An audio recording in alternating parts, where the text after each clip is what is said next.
오늘 계신 하나님의 말씀을 듣겠습니다. 로마서 8장입니다. 로마서 8장 31절부터 39절까지의 말씀입니다. 신약 성경 250면입니다. 로마서 8장 31절부터 39절까지의 말씀입니다. 우리 주님 하나님의 말씀을 한 절씩 교독할 때 내게 주시는 주의 음성으로 들려지기 원합니다. 그런즉 이 일에 대하여 우리가 무슨 말하리요? 만일 하나님이 우리를 위하시면 누가 우리를 대적하리요?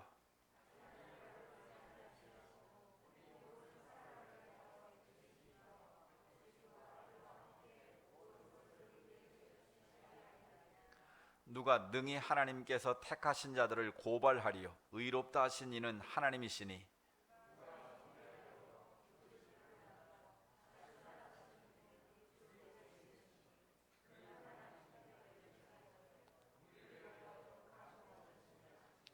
누가 우리를 그리스도의 사랑에서 끊으리요? 환난이나 곤고나 박해나 기근이나 적신이나 위험이나 칼이랴.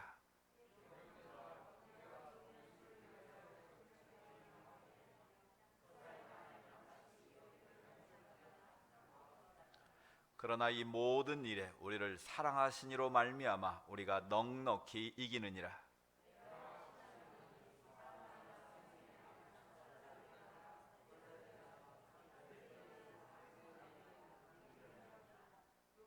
같이 높음이나 깊음이나 다른 어떤 피조물이라도 우리를 우리 주 그리스도 예수 안에 있는 하나님의 사랑에서 끊을 수 없으리라. 아멘. 아멘. 오늘 예배 오신 여러분을 주의 이름으로 환영하고 축복합니다. 목사로서 말씀드린 것처럼 이 현실 상황을 보면서 참담 마음을 금하기 어렵습니다. 하나님의 백성들이 하나님의 성전에 마음껏 모을 수 없다는 것이 참 안타까운 일이고요. 또 우리가 함께 소로 모여서 교제할 수도 없고 식탁을 나눌 수도 없고 어떻게 하다 갑자기 이런 상황이 됐나를 여러 가지로 생각해 봅니다. 분명한 것은 하나님께서 우리 자신을, 우리 교회를, 이 민족의 교회를, 이 대한민국을 연단하시는 하나님의 기회라고 받아들일 수 있기를 원합니다. 지난번에도 말씀드렸지만 우리가 이제 세상의 말을 좀 줄이고 마스크를 쓰는 것처럼 좀 하나님과 좀 대화하기를 원하는 시간을 원하시는구나 라는 생각을 합니다. 우리가 너무 그동안 돌아다니고 세상 일에 분주했는데 이제는 좀 절제하고 하나님의 말씀에 귀를 기울이고 하나님께로 더 가까이 나오라는 사인으로 알고 우리가 주님 앞에 바로 서는 그런 기회가 되면 좋을 것 같습니다. 또 우리 자신과 우리 교회와 조국 교회를 바라보고 우리가 하나님 앞에서 하나님의 성전을 우리가 바르게 살아왔는지, 또 조국 교회가 이 사회에 선한 영향력을 발휘했는지, 또 문제가 있었다면 어떤 문제가 있었는지 그것을 우리가 한번 점검하고 새롭게 갱신하는 그런 기회가 되기를 원하시는 하나님의 뜻이 있는 줄로 믿습니다. 또 이 나라의 경제와 또 여러 가지가 어려운 가운데 있습니다.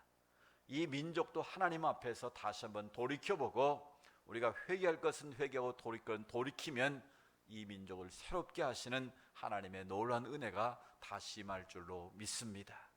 이 코로나19를 계기로 해서 누구 탓이 아니라 누구 때문이 아니라 내 탓이요 나의 허물과 나의 죄악임을 기억하고 우리가 하나님께로 더 가까이 나아가는 시간 되기를 원합니다.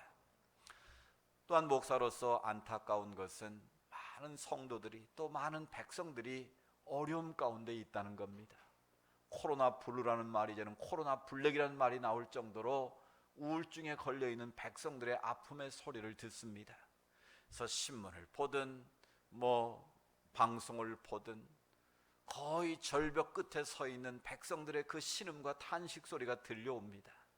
이런 상황에서 교회는 어떤 역할을 해야 되고 또 목사는 어떤 자세를 가지고 목양을 해야 되는가를 하나님 앞에 무릎 꿇어 기도하고 있습니다. 그러나 한 가지 분명한 것은 이 어렵고 힘든 때 목사는 말씀으로 이들을 위로하고 지치고 상한 심령들에게 소망을 주고 격려해야겠다, 그런 마음에서 계속해서 위로와 소망이 되고 격려가 되는 말씀을 묵상하고 또 준비해서 선포하고 있습니다. 오늘은 로마서 8장에 있는 말씀을 통해서 넉넉히 이기게 하시는 하나님, 삶에 지쳐있고 때로는 루저처럼 때로는 패배자처럼 시위와 낭만 가운데 있는 여러분들에게, 또 이 세상에 살아가는 이 시대의 모든 사람들에게 승리할 수 있다, 우리는 이겨낼 수 있다, 하나님 앞에 우리는 다시 한번 일어설 수 있다는 그 믿음과 그 가능성을 말씀을 통해서 함께 듣고, 또 우리 모두가 힘을 내서 일어서서 승리하는 그런 은혜가 있기를 축복합니다. 그런 마음을 담아서 오늘 말씀을 준비하고 선포합니다. 오늘 이 로마서 8장 말씀의 배경은 이렇습니다. 사도 바울이 이 로마에 있는 교인들을 향해서 쓴 편지죠. 대다수의 교회들은 사도 바울이 직접 전도 여행을 통해서 세운 교회들이었는데, 이 로마 교회만큼은 바울이 직접 세운 교회가 아닙니다. 사도들의 복음을 듣고 흩어진 자들에 의해서 로마에 교회가 세워졌고, 그 로마에 있는 교회의 성도들이 믿음을 지키고 살아간다는 것을 바울이 듣습니다. 그래서 바울이 여러 차례 로마의 교회를 방문하기를 원했지만 어떤 이유에 있었는지 모르지만 길이 막혀서 직접 방문하지를 못했습니다. 그래서 너희가 어려움 가운데 있는 걸 내가 아는데 내가 너희를 속히 방문해 함께 위로하고 격려하고 하나님의 신 은혜의 풍성을 나누기를 원한다, 그런 소망을 품고 쓴 편지가 바로 로마서입니다. 근데 그 당시 로마의 상황을 바울은 주목을 하고 이 편지를 쓰고 있어요. 잘 아시는 것처럼 그 당시 로마는 세계의 중심입니다. 로마는 모든 길은 로마로 통한다고 말할 만큼 로마는 힘을 가지고 있습니다. 로마의 당시 통치한 황제는 곧 신이었습니다. 그래서 황제에게는 신의 칭호를 부여하고 신전을 세우고 하나님처럼 섬기는 그런 시대입니다. 그런데 예수를 믿는 자들은 교회를 세우고 자기들이 믿는 예수 그리스도를 메시아 왕이라고 믿고 있습니다. 그것을 로마 황제나 로마 사람들의 입장에서 볼 때 그 당시 기독교는 신흥 종교 이단 사상과도 같았습니다. 로마의 황제가 신인데 나사렛 초원에서 난 예수라는 자, 십자가에 매달려 죽었다는 그 사람을 신으로 섬기고 왕으로 섬기는 모습이 그들은 이해가 되지 않았던 것이죠. 그래서 네로라는 황제는 일부러 불을 지르고 나서 기독교인들이 로마에 화재를 일으켰다, 그래가지고 엄청나게 기독교인들을 박해를 시작을 했습니다. 그래서 네로를 비롯한 많은 황제들이 기독교인들을 어떻게 했습니까? 잡아서 죽였습니다. 죽여도 그냥 죽인 것이 아니라 사자를 며칠씩 굶겨서, 지금도 로마에 가면 콜로세움이 있지 않습니까? 원형 경기장에다가 사자를 풀어놓고 사람을 집어넣어서 먹잇감이 되게 하는 그런 비참한 상황이었습니다. 요세푸스의 기록에 의하면 주로 야간 경기를 많이 했는데요, 그 원형 경기장에 요즘처럼 전기불이 없으니까 기독교인들을 죽여가지고 실을 칭칭 감아서 기름에 담궈 두었다가 거기에 기름에서 원형 어둠을 밝히는 촛불, 횃불로 썼다는 거예요. 그걸 본 사람들이 얼마나 경악을 했겠습니까? 그래서 기독교인들은 그 박해를 피하기 위해서 카타콤으로 숨어 들어갔고요, 그 가운데도 믿음을 지키기 위해서 몸부림쳤던 그런 상황이에요. 예수 믿으면 죽임당하는, 가장 잔인한 방으로 죽는 그런 절박한 상황 속에 있는 로마의 그리스도인들, 그들을 바라보면서 바울이 안타까운 심정으로 이 편지를 쓴 거예요. 그 가운데도 오늘 우리가 읽은 본문 말씀은 그 절박한 상황 속에 내몰려 있는 그리스도인들에게 힘을 내라고, 용기를 가지라고, 다시 일어서라고, 하나님이 함께 하시면 우리는 박해나 기근이나 핍박이나 어떤 위험이 와도 우리는 넉넉히 이길 수 있다고 확신을 심어주는 내용이에요. 오늘 우리도 서두에 말씀드린 것처럼 코로나19로 인해서 여러 가지 말할 수 없는 아픔이 있고 고통이 있고 눈물이 있습니다. 그래서 많은 사람이 지쳐 있습니다. 절벽 끝에서 정말 생사를 오르내리는 그런 사람들도 있습니다. 바로 그런 우리들에게 하나님께서 바울의 입술을 통해서 넉넉히 이기게 하시는 하나님을 바라보고 승리하라는 메시지를 우리에게 주시는 줄로 믿습니다. 그래서 오늘 말씀을 통해서 우리가 어떻게 하면 이 어렵고 힘든 상황에서 넉넉히 이길 수 있을 것인가, 어떻게 하면 우리가 이 어둠을 뚫고 일어서서 승리할 수 있을 것인가, 그 승리의 비결을 오늘 말씀을 통해서 네 가지로 정리하려고 합니다. 첫 번째는 하나님이 내 편이시기 때문에 우리는 넉넉히 이기게 될 줄로 믿습니다. 오늘 31절 말씀을 우리 다시 한번 읽어보실까요? 31절 시작. 그런즉 이 일에 대하여 우리가 무슨 말하리요? 만일 하나님이 우리를 위하시면 누가 우리를 대적하리요? 아멘. 보십시오. 하나님이 우리를 어떻게 하시면? 위하시면. 그 말은 하나님이 우리 편이 돼서 우리와 함께 싸워주시면 누가 우리를 대적할 수 있겠느냐라고 바울이 반문하고 있는 내용입니다. 그렇습니다. 하나님은 전지전능하신 분입니다. 무에서 유를 창조하시는 분입니다. 못할 것이 없는 분입니다. 그분이 내 편이 되셔서 나를 도우신다면 우리가 무엇을 못 이겨내겠습니까? 우리가 무엇인들 풀어내지 못할 일이 무엇이 있겠습니까? 요즘 우리가 자주 듣는 말 중에 하나가 아빠 찬스, 엄마 찬스라는 말을 듣습니다. 소위 이 나라의 지도자라는 사람들이 자기에 주어진 능력과 특권과 권력을 가지고 바르게 쓰지 않고 자기 자식들만을 위해서 반칙을 쓸 때 비아냥거리는 말로 아빠 찬스다, 엄마 찬스란 말을 쓰고 있어요. 이걸 다르게 표현하면 육신의 부모라도 힘이 있고 권력이 있고 돈이 있으면 자식들이 원하는 것을 편한 길을 만들어줄 수 있다는 것 아닙니까? 그런데 그게 공정하게 바르게 가면 좋았을 텐데, 서로 좋을 텐데 불공정하게 가니까 백성들이 분노하는 것 아니겠어요?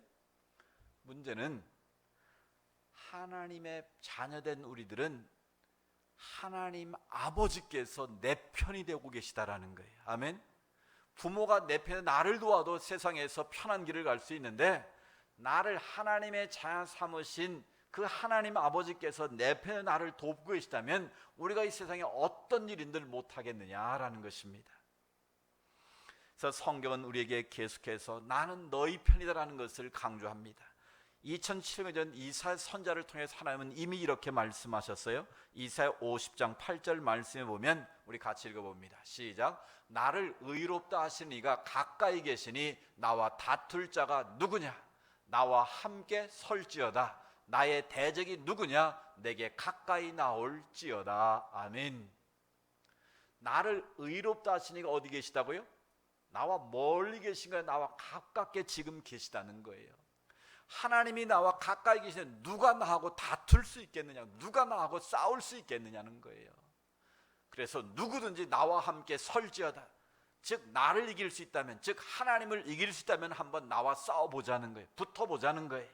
그 말은 하나님이 내 편에서 나를 돕고 계시기 때문에 나는 어떤 상대와부터도 반드시 이긴다는 것을 전제하고 있는 거예요. 그렇습니다. 하나님은 그 아들 예수 그리스도를 십자가에 달려 죽게 하시면서까지 우리를 하나님의 자녀로 삼으셨습니다. 그래서 우리는 그 하나님을 나의 아빠, 아버지라고 부르며 기도하고 있지 않습니까? 하나님이 나의 아버지가 되어주시는 한, 그 아버지가 내 편이 되시는 한 우리는 어떤 싸움에도 반드시 승리하게 될 줄로 믿습니다. 비록 그 과정은 힘들 수 있어요.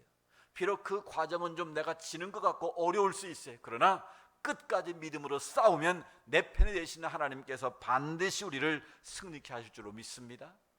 따라서 우리가 해야 할 일은 뭘까요? 내 편이 되시는 하나님께 도움을 구하는 거예요. 기도로 도움을 구하든 내가 믿음의 말로 도움을 구하든 믿음으로 우리는 하나님께 도움을 구하는 거예요. 제 큰아들이 어린 시절에 이런 일이 있었어요. 장난감 자동차를 가지고 노는데 앞에 장애물이 있어요. 근데 그걸 아무리 넘어가려고 해도 안 되는 거예요. 제가 계속 옆에서 지켜보고 있었어요. 막 하다가 안 되니까 속이 상해다 그냥 아 하고 울더라고요. 그래서 제가 가만히 있어봤어요. 막 또 하려고 막 애를 쓰는데 안 되니까 막 더 큰 소리로 우는 거예요. 그때 제가 어떻게 했을까요? 그 자동차를 번쩍 들어서 그 장애물을 넘겨주었어요. 너무 쉬운 방법 아닙니까? 그때 제가 깨달았어요. 아, 하나님 앞에 서 있는 우리의 모습이 실은 저 장난감 자동차의 앞에 장애물을 움직이지 못해서 울고 있는, 속상해 울고 있는 그 아이의 모습이, 아들의 모습이 바로 우리의 모습이구나. 우리의 삶의 정에 내 힘으로 감당할 수 없는 일들이 닥쳐 우리는 어떻게 합니까? 내 힘으로 내 방법으로 해결해 보겠다고 최선을 다합니다. 때론 친구를 동원하고 세상의 방법을 동원하기도 합니다. 그래도 안 되면 어떡합니까? 그때 우리는 낙심하는 거예요. 그때 포기하기도 하고 절망하기도 하는 거예요. 그게 어쩌면 우리의 미련한 모습이라는 거예요. 내 입장에서 하나님 나는 최선을 다했습니다, 노력을 다했습니다라고 말할지 모르지만 그건 하나님 편에서 보면 교만한 마음이라는 거예요. 내가 안 될 때 그때 바로 하나님 도와주세요, 하나님 내 힘으로는 도저히 안 됩니다, 내 방법으로 안 됩니다, 하나님 도와주세요, SOS를 치면 번쩍 들어 하나님이 그 문제를 해결해 주실 텐데 우리는 그러지 못할 때가 많이 있다는 거예요. 사랑하는 여러분, 분명한 것은 하나님은 지금도 내 편이 되셔서 나를 돕고 계신 줄로 믿습니다. 자기 아들까지 내으신 그 하나님께서 무엇을 우리에게 안 도와주시겠어요? 무엇을 우리에게 승리의 삶을 살아가도록 도와주시지 않겠습니까? 이 하나님을 믿는다면 하나님께 맡기시길 바랍니다. 하나님 앞에 여러분의 문제를 드러내시기 바랍니다. 그리고 간절한 마음으로 SOS를 치세요. 하나님 도와주세요, 하나님 한 번만 도와주세요, 내가 이길 수 있도록 하나님 도와주세요. 믿음으로 기도하면 하나님이 반드시 이길 수 있도록 도와주실 줄로 믿습니다. 우리를 넉넉히 이기게 하실 줄로 믿습니다. 두 번째로 우리가 어떤 오늘도 넉넉히 이길 수 있는 비결이 무엇일까요? 하나님은 우리의 필요한 것을 모든 선물로 채워주시기 때문이라는 거예요. 오늘 32절에 말씀하고 있습니다. 32절을 같이 읽어봅니다. 자기 아들을 아끼지 아니하시고 우리 모든 사람을 위하여 내주시니가 어찌 그 아들과 함께 모든 것을 우리에게 주시지 아니하겠느냐. 아멘. 그 아들 예수까지도 아낌없이 하나님 우리를 내어주시지 않았습니까? 그 십자가의 고통을 하나님은 다 하셨지만 그 아들이 마지막 심장이 터지는 그 압박과 고통 속에서 나의 하나님 어찌 나를 버리십니까? 절규하는 그 외마디 소리를 하나님은 듣고 계셨지만 끝까지 침묵으로 외면하시지 않았습니까? 왜 그랬습니까? 죄악의 길로 멸망길로 타가는 우리를 구원하시기 위한 하나님의 마지막 카드였기 때문에 하나님은 그 아들을 외면하신 것 아닙니까?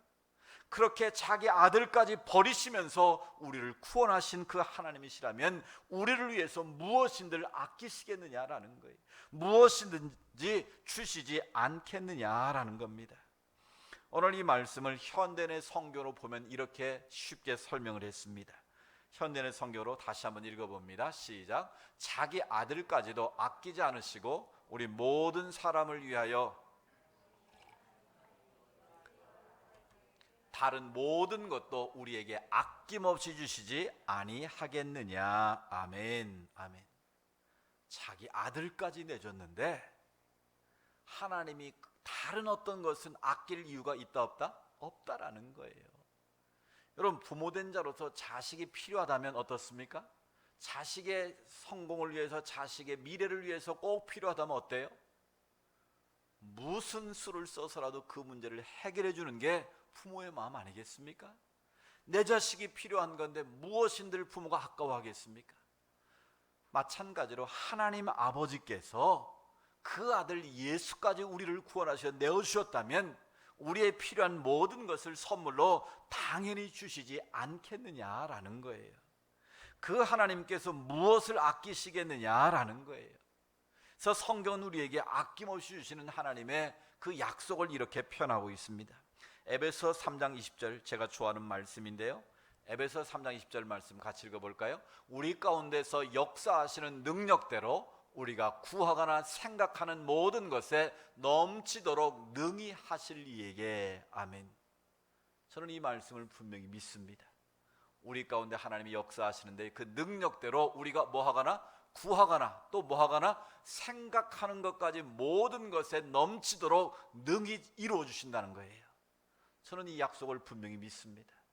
하나님 앞에 내가 기도하는 것도 응답하시지만 생각하는 것까지도 응답하시는 신실하신 하나님이시라는 거예요. 그만큼 아낌없이 자기의 모든 것을 내어주기를 기뻐하시는 우리 하나님이시라는 거예요. 또 빌립보서 4장 19절 말씀이 있어요. 제가 4.19 혁명이라고 속으로 생각하고 이렇게 외우는 말씀인데 빌립보서 4장 19절 말씀도 정말 귀한 약속의 말씀이에요. 제가 헌금 축도할 때 늘 인용하는 말씀이에요. 같이 읽어봅니다. 나의 하나님이 그리스도 예수 안에서 영광 가운데 그 풍성한 대로 너희 모든 쓸 것을 어떻게 하시리라? 채우시리라. 아멘. 믿습니까? 나의 하나님, 이웃집 아저씨가 아니, 나의 하나님이 그리스도 예수 안에서 영광 가운데 그 풍성한 대로 누구의 쓸 것을? 나의 모든 쓸 것을 어떻게 하신다고요? 채워주신다. 이 약속의 말씀 여러분 붙드시기 바랍니다.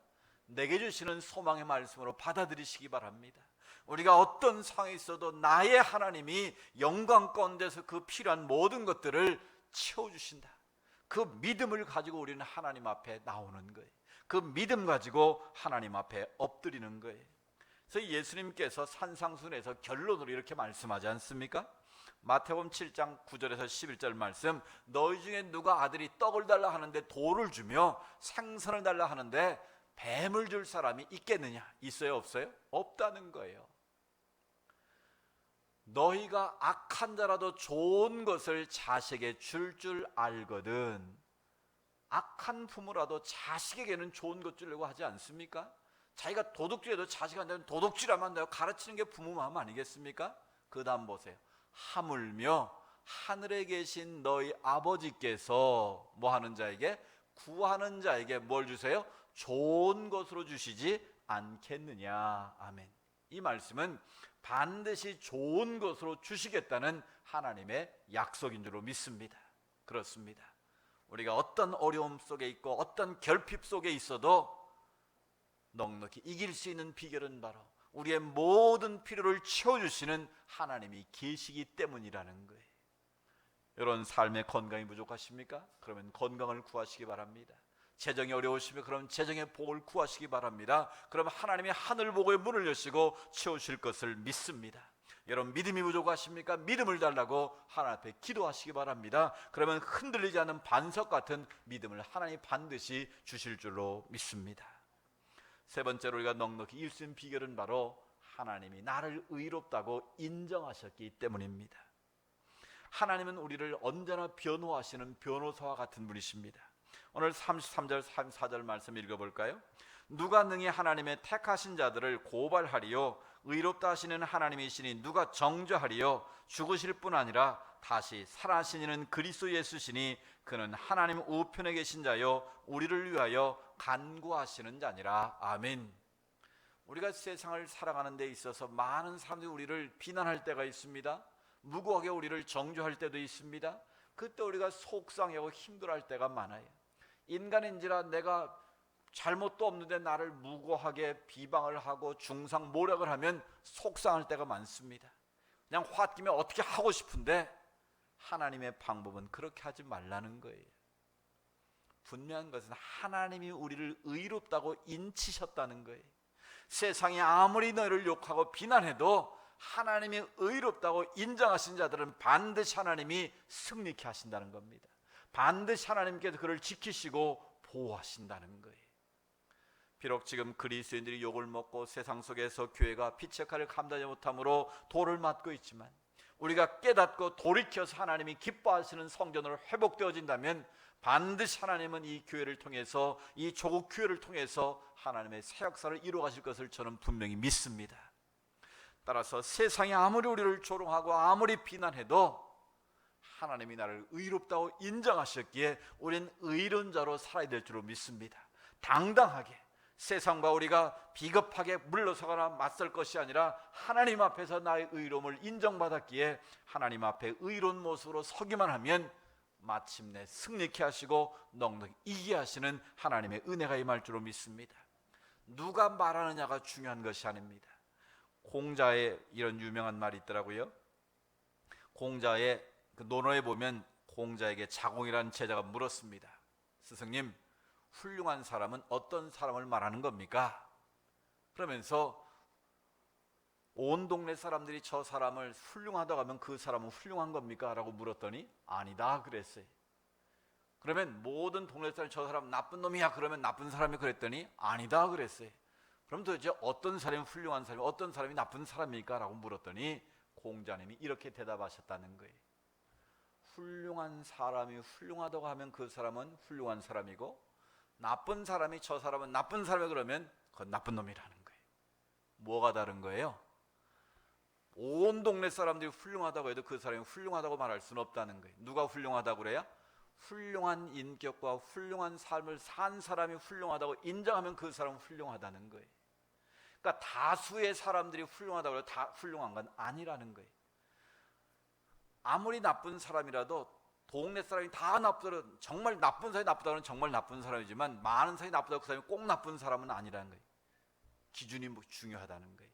누가 말하느냐가 중요하다는 거예요. 다수가 말한다고 꼭 좋은 사람도 꼭 나쁜 사람도 아닐 수 있다는 거예요. 마찬가지로 아무리 세상 사람들이 우리를 비난하고 조롱해도 누가 말하느냐가 중요하다는 거예요.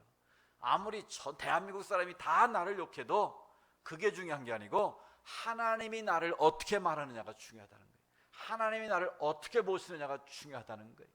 하나님이 나를 의롭다고 인정하시면 1000만 명이 나를 나쁜 사람이라고 해도 나는 의로운자인 줄로 믿습니다. 그 말은 하나님께서 이미 우리를 의롭다고 인정하셨기 때문에 세상 사람이 나를 조롱하고 비난해도 그것 때문에 우리가 넘어지지 말아야 된다는 거예요. 이런 복음성가 있지 않습니까? 이 세상 사람 날 몰라줘도, 이 세상 사람 날 몰라줘도, 이 세상 사람 날 몰라줘도 뒤돌아서지 않겠네. 우리 그리스도인만 이 찬양을 부를 수 있는 거예요. 때로는 남편이 인정하지 않아도, 때로는 아내가 인정하지 않아도 그것 때문에 기죽거나 속상할 필요 없어요. 성도들이 나를 인정하지 않는다고, 세상에서 나를 인정하지 않는다고 그것 때문에 기죽을 필요 없다라는 거예요. 주님이 나를 인정하시면, 주님이 내 편 나를 의롭다고 인정하시면 됐다는 거예요. 그 말은 하나님 앞에서 내가 부끄럽지 않으면 된다는 거예요. 이미 하나님께서 나를 의롭다고 인정하셨기 때문에 그런 자존감을 가지고 믿음으로 삶을 살아가는 자는 반드시 이기게 된다는 것입니다. 하나님이 나를 의롭다고 이미 인정하셨습니다. 그 믿음 가지고 어떤 상황에서도, 어떤 비난과 조롱 속에서도 승리하는 저 여러분 되기를 축복합니다. 마지막으로 우리가 넉넉히 이길 수 있는 비결은 바로 하나님이 우리를 끝까지 사랑하고 계시기 때문이라는 거예요. 부모는 자식을 사랑합니다. 세상 사람 내 자식을 다 욕해도 부모는 내 자식은 절대 그렇지 않다고 변론하는 게 부모 마음 아니겠습니까? 우리 하나님 아버지의 마음은 어떠실까요? 오늘 35절 이렇게 기록합니다. 누가 우리를 그리스도의 사랑에서 끊으리요 그랬어요. 그리스도의 사랑에 끊을 수 있는 조건이 뭡니까? 환난이나 곤고나 박해나 기근이나 적시나 위험이나 칼이랴. 이 세상에 당할 수 있는 그 어떤 어려움이 와도 하나님과 우리와 맺은 사랑의 관계를 끊을 수 있다 없다? 없다라는 거예요. 그리고 38절 49절 계속해서 바울이 강조하지 있지 않습니까? 마지막으로 우리를 우리 주 그리스도 예수 안에 있는 하나님의 사랑에서 끊을 수 없으리라. 아멘. 이 세상의 그 어떤 것도 하나님과 우리 사이에 맺은 관계를 끊을 수 있는 것은 없는 줄로 믿습니다. 그만큼 하나님은 어제도 사랑했고 오늘도 사랑하시고 앞으로도 주님 앞에 가는 그날까지 우리를 아가페의 사랑으로 우리를 사랑하시는 줄로 믿습니다. 세상의 사랑은 변합니다. 세상의 사랑은 늘 식은 죽 끓듯이 변하지만 우리 하나님의 사랑은 아가페의 사랑입니다. 목숨을 던져주시는 사랑입니다. 희생적인 사랑입니다. 그 사랑이 오늘 또 나를 둘러싸고 있고 그 사랑으로 하나님이 나를 사랑으로 보호하고 계시다면 우리는 무엇이 두렵겠습니까? 무엇 때문에 우리가 낙심하겠습니까? 세상을 이기는 가장 큰 힘은 바로 사랑입니다. 세상을 이기는 힘은 바로 십자가의 사랑입니다. 그 십자가의 사랑이 오늘 또 내게 있다는 것을 여러분 반드시 기억하시기 바랍니다. 하나님 오늘 우리가 이 세상 어떤 어려움 속에서도 넉넉히 이길 수 있다고 말씀하십니다. 그 이유는 우리가 똑똑해서도 아니고 지혜롭기도 아니고 우리가 용감해서도 아니고 우리가 세상의 힘과 능력을 가져서가 결코 아닙니다. 나의 아빠, 아버지 되시는 그 하나님께서, 우리 주님께서 오늘 또 내 편이 되셔서 나를 돕고 계시기 때문입니다. 오늘 또 우리의 모든 필요를 하시고 우리의 필요를 채워주고 계시기 때문입니다. 또 세상이 나를 비난해도 하나님이 나를 의롭다고 인정하시기 때문입니다. 그리고 끝까지 우리를 사랑하고 계시기 때문입니다. 그 하나님의 사랑으로 오늘 우리는 여기까지 올 수 있었습니다. 또 앞으로도 그 하나님의 능력과 사랑만이 우리를 앞으로 달려가게 할 줄로 믿습니다. 우리가 사는 현실이 아무리 힘들고 어려워도 하나님 우리를 넉넉히 이기게 하십니다. 그 믿음 가지고 우리가 나아가기만 하면 우리는 어떤 위기가 와도 어떤 어려움 속에서도 반드시 승리하고 하나님의 승리의 승전가를 부르게 될 줄로 믿습니다. 우리가 그날을 사모하면서 어려움을 이기고 승리하는 우리 모든 온누리 가족 모든 성도들 될 수 있기를 주님의 이름으로 축복합니다. 살아계신 아버지 하나님 감사합니다. 이 세상은 많은 어려움이 있습니다. 아픔이 있습니다. 눈물이 있습니다. 고통이 있습니다. 내 힘과 내 능력으로 아무리 이겨보려고 해도 이기지 못하고 낙심하고 좌절하고 절망할 때도 있습니다. 그러나 오늘 하나님의 말씀을 통해서 그 어떤 것도 우리를 이길 수 없다는 것을 깨달았습니다. 이미 하나님께서 십자가에서 우리의 승리를 선포하셨고 죄와 사망과 모든 사단의 권세를 이기셨기 때문에 우리는 승리할 수 있다는 것을 깨달았습니다. 우리가 이기는 것도 간신히 이기는 것이 아니라 넉넉히 이기게 하신다고 약속하셨습니다. 우리를 사랑하시는 그 하나님 때문에, 주님 때문에 넉넉히 이기게 하시는 하나님의 주님을 바라보고 날마다 승리의 길을 걸어가게 하여 주시옵소서.